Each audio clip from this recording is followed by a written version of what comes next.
బంగాళాఖాతంలో ఏర్పడిన అల్పపీడనం కొనసాగుతోంది. దీంతో దక్షిణ కోస్తాలో అక్కడక్కడ చెదురుముదురుగా వర్షాలు కురుస్తున్నాయి.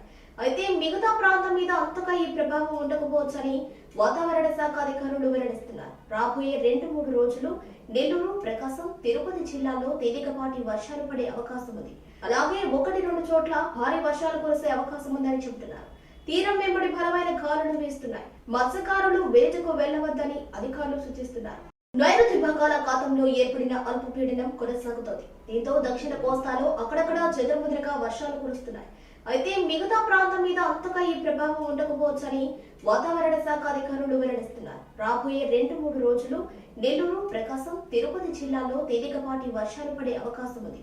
అలాగే 1-2 చోట్ల భారీ వర్షాలు కురిసే అవకాశం ఉందని చెబుతున్నారు. తీరం వెంబడి బలమైన గాలులు వీస్తున్నాయి. మత్స్యకారులు వేటకు వెళ్లవద్దని అధికారులు సూచిస్తున్నారు.